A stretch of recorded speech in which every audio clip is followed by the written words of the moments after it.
আলোচনার প্রস্তাব প্রত্যাখ্যান। মধ্যপ্রাচ্যের মার্কিন ঘাঁটিতে হামলা চালিয়ে যাওয়ার ঘোষণা তেহরানের। তোপের মুখে নেতানিয়াহুকে যুদ্ধ বন্ধের সময় বেঁধে দিল ওয়াশিংটন।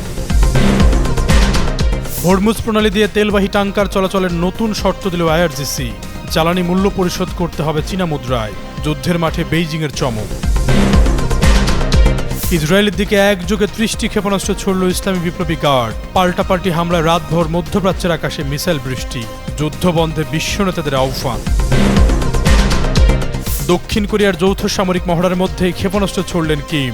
উত্তর কোরিয়ার পদক্ষেপকে উস্কানি বলল পিয়ংইয়ং। দীর্ঘদিনের বৈরিতা ঘিরে আবারও শঙ্কা। চলমান আকাশপথ যুদ্ধের মধ্যে মধ্যপ্রাচ্যে 2500 স্থলবাহিনী পাঠাচ্ছে যুক্তরাষ্ট্র। সরাসরি অংশ নেবে ইরান যুদ্ধে।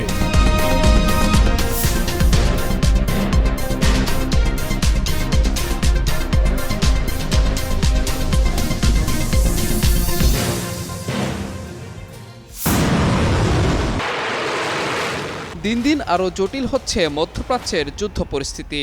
যুক্তরাষ্ট্র ইসরায়েল প্রতিদিনই ইরানে হামলার তীব্রতা বাড়াচ্ছে। ছেড়ে কথা বলছে না ইরানও। ইসরায়েল সহ মধ্যপ্রাচ্যের বিভিন্ন দেশে অবস্থিত মার্কিন ঘাঁটিগুলো লক্ষ্য করে হামলা অব্যাহত রেখেছে তেহরান। এর মধ্যেই ইরান যুদ্ধে অংশ নিতে প্রায় 2500 স্থল সেনা পাঠাচ্ছে যুক্তরাষ্ট্র। তাদের সঙ্গে রয়েছে উভচর যুদ্ধজাহাজ ইউএসএস ত্রিপলি।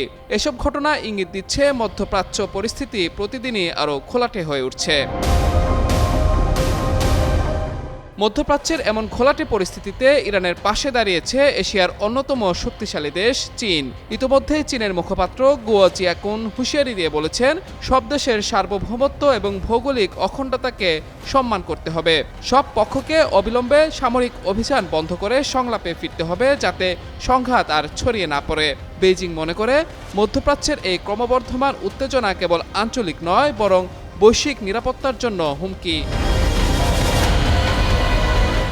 সম্প্রতি দক্ষিণ ইরানের মিনাব শহরের একটি স্কুলে যুক্তরাষ্ট্রের ক্ষেপণাস্ত্র হামলায় বিপুল সংখ্যক শিক্ষার্থী নিহতের ঘটনায় গভীর শোক প্রকাশ করে $2 লাখ জরুরি মানবিক সহায়তা ঘোষণা করেছে বেইজিং।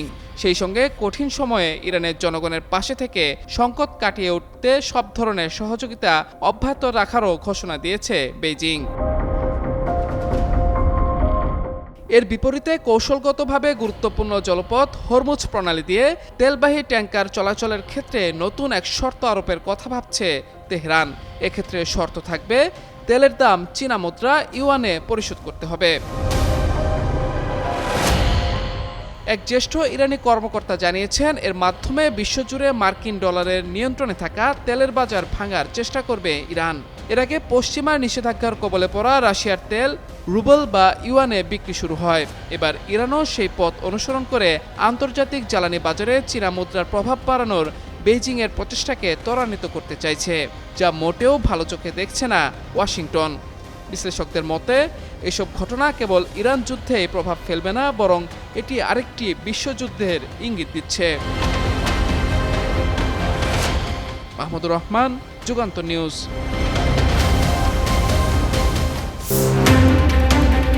ইরানের সঙ্গে যুক্তরাষ্ট্র ইসরায়েলের সংঘাতের প্রেক্ষাপটে মধ্যপ্রাচ্যে প্রথমবারের মতো স্থল বাহিনী মোতায়েন করতে যাচ্ছে যুক্তরাষ্ট্র।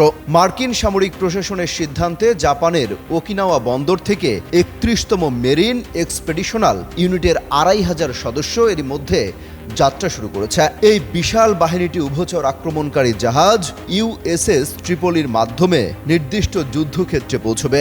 সামরিক বিশেষজ্ঞরা এই পদক্ষেপকে চলমান যুদ্ধের একটি গুরুত্বপূর্ণ মোড় হিসেবে দেখছেন। যদিও মেরিন সেনারা সাধারণত সমুদ্র এবং স্থল উভয় ক্ষেত্রেই কাজ করে, তবে এই প্রথম সুনির্দিষ্টভাবে স্থল অভিযানের উদ্দেশ্যে তাদের মোতায়েন করা হচ্ছে।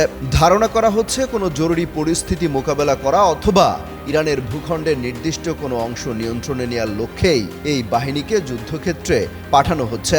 এই মোতায়েনের মধ্য দিয়ে এটি স্পষ্ট হচ্ছে যে যুক্তরাষ্ট্র ধীরে ধীরে এই যুদ্ধে তাদের সামরিক উপস্থিতি এবং আক্রমণের তীব্রতা বাড়াচ্ছে। বিশ্লেষকদের মতে পেন্টাগনের এই পদক্ষেপ ইঙ্গিত দেয় যে ওয়াশিংটন এই সংঘাত অদূর ভবিষ্যতে শেষ করার কোনো পরিকল্পনা করছে না, বরং একটি দীর্ঘস্থায়ী যুদ্ধের প্রস্তুতি নিচ্ছে।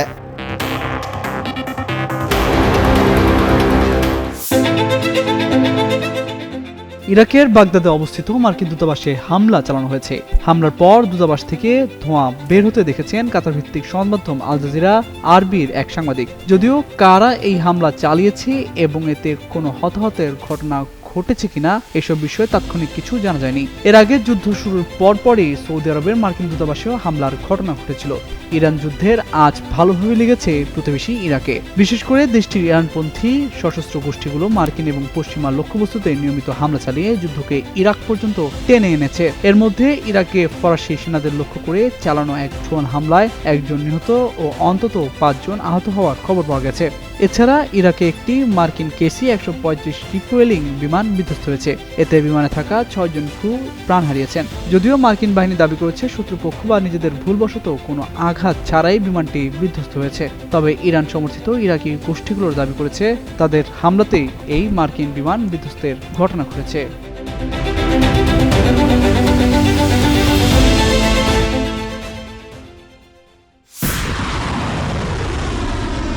আকাশে ধোঁয়ার কুণ্ডলী, চারদিকে তীব্র সতর্কতা। পূর্ব সাগরের দিকে 10টিরও বেশি ব্যালিস্টিক ক্ষেপণাস্ত্র নিক্ষেপ করেছে উত্তর কোরিয়া। দক্ষিণ কোরিয়ার joint chief of staff JCS এ তথ্য জানিয়েছে। শনিবার দক্ষিণ কোরিয়ার সামরিক কর্তৃপক্ষ জানিয়েছে উত্তর কোরিয়া স্থানীয় সময় দুপুর 1:20 দিকে সুনান এলাকা থেকে পূর্ব সাগরের দিকে একযোগে 10টিরও বেশি ব্যালিস্টিক ক্ষেপণাস্ত্র নিক্ষেপ করেছে। JCS জানিয়েছে ক্ষেপণাস্ত্রগুলো দ্রুত শনাক্ত ও ট্র্যাক করা হয়েছে।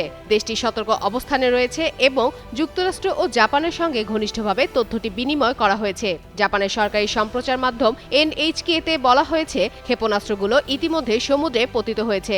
জাপানের প্রধানমন্ত্রীর অফিসও এ ঘটনা নিশ্চিত করেছে। বিশ্লেষকরা বলছেন এই নিক্ষেপ অভিযান সম্ভবত উত্তর কোরিয়া ও যুক্তরাষ্ট্রের ফ্রিডম শিল্ড এর উত্তরের প্রতিক্রিয়া। এই সামরিক মহড়া 9 মার্চ শুরু হয়ে 19 মার্চ পর্যন্ত চলবে এবং উত্তর কোরিয়া এটিকে আক্রমণাত্মক হিসেবে দেখছে। একই সময়ে কোরিয়ার ওয়ার্কার্স পার্টির কিম ইয়োজং সতর্ক করে বলেছেন শত্রুপক্ষের সামরিক উস্কানি দেশের সার্বভৌমত্ব নিরাপত্তার কাছে বিপজ্জনক পরিণতি ডেকে আনতে পারে।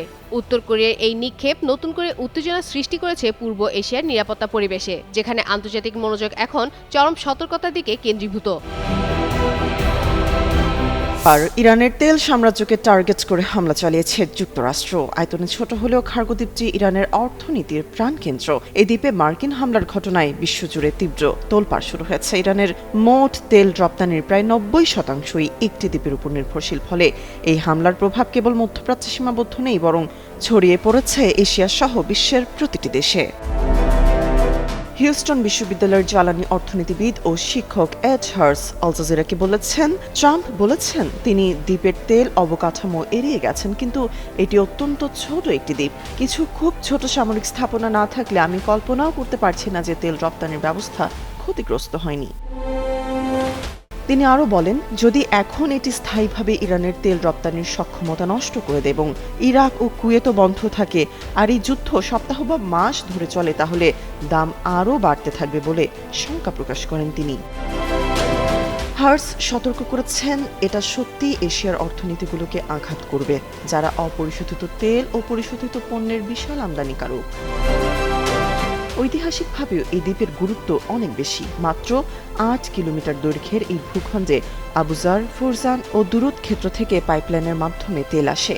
প্রতি বছর এখান থেকে প্রায় 95 কোটি ব্যারেল তেল চীনে রপ্তানি হয়। 80-র দশকে ইরান ইরাক যুদ্ধের সময়ও এই দ্বীপে ভয়াবহ ধ্বংসযজ্ঞ চলেছিল।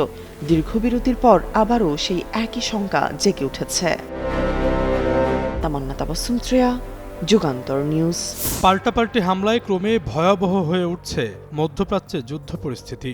এই যুদ্ধের ফলে আন্তর্জাতিক বাজারে জ্বালানি সংকট দেখা দিয়েছে। বিশ্লেষকরা বলছেন দ্রুত এই উত্তেজনার সমাপ্তি না ঘটলে তেলের দাম ঊর্ধ্বমুখী হতে থাকবে। যুক্তরাষ্ট্র ও ইসরায়েল ধারাবাহিকভাবে রাজধানী তেহরান সহ ইরান জুড়ে বিমান থেকে বোমা নিক্ষেপ ও ক্ষেপণাস্ত্র হামলা চালিয়ে যাচ্ছে। ইরান ও প্রতিবেশী দেশগুলোতে যুক্তরাষ্ট্রের সামরিক স্থাপনা লক্ষ্য করে ক্ষেপণাস্ত্র ও ড্রোন হামলা চালাচ্ছে। বৃহস্পতিবার ইরাক ও কুয়েতে যুক্তরাষ্ট্রের দুটি ঘাঁটিতে আঘাত হেনেছে ইরানের ড্রোন। পারস্য উপসাগরে যুক্তরাষ্ট্রের একটি তেলবাহী জাহাজে হামলার কথা জানিয়েছে তেহরান। যুক্তরাষ্ট্র ও ইসরায়েলের হামলায় শীর্ষ রাজনৈতিক ও সামরিক নেতাদের হারানোর পরও ইরানের এমন পাল্টা আক্রমণ যুদ্ধের হিসেব নিকেশ পাল্টে দিচ্ছে। এমন পরিস্থিতিতে যুক্তরাষ্ট্র দীর্ঘমেয়াদী যুদ্ধের প্রস্তুতি নিচ্ছে। এর অংশ হিসাবে মধ্যপ্রাচ্যে আরও সেনা ও সামরিক সরঞ্জাম পাঠাচ্ছে যুক্তরাষ্ট্র। একই সঙ্গে গোয়েন্দা কার্যক্রমের পরিসর বাড়ানোর তৎপরতা শুরু করেছে পেন্টাগন। এ যুদ্ধ সেপ্টেম্বর পর্যন্ত গড়াতে পারে এমনটি মাথায় রেখে পরিকল্পনা সাজাচ্ছে মার্কিন সামরিক বাহিনী। চলমান উত্তেজনার মধ্যে ইরানের পারমাণবিক কর্মসূচি নিয়ে জাতিসংঘের নিরাপত্তা পরিষদে যুক্তরাষ্ট্র ও তার পশ্চিমা মিত্রদের সঙ্গে রাশিয়া ও চীনের তীব্র মতবিরোধ দেখা দিয়েছে। বিষয়টি নিয়ে পরিষদের বৈঠকে উত্তপ্ত আলোচনা হয়। টিআরটি ওয়ার্ল্ডের একটি প্রতিবেদনে জানানো হয়েছে, 15 সদস্য নিরাপত্তা পরিষদের বৈঠকে রাশিয়া ও চীন ইরানের উপর জাতিসংঘের নিষেধাজ্ঞা তদারকির জন্য গঠিত একটি কমিটি নিয়ে আলোচনা বন্ধ করার প্রস্তাব দেয়। তবে ওই প্রস্তাব ভোটাভুটিতে 11 বনাম 2 ভোটে খারিজ হয়ে যায় এবং 2 দেশ ভোট দান থেকে বিরত থাকে। বৈঠকে জাতিসংঘে যুক্তরাষ্ট্রের প্রতিনিধি মাইক ওয়াল্টোজ রাশিয়া ও চীনের বিরুদ্ধে ইরানকে রক্ষা করার অভিযোগ তোলেন। মাইক বলেন, 1737 কমিটির কার্যক্রম বাধাগ্রস্ত করে মস্কো ও বেইজিং তেহরানকে সহায়তা করার চেষ্টা চালাচ্ছে।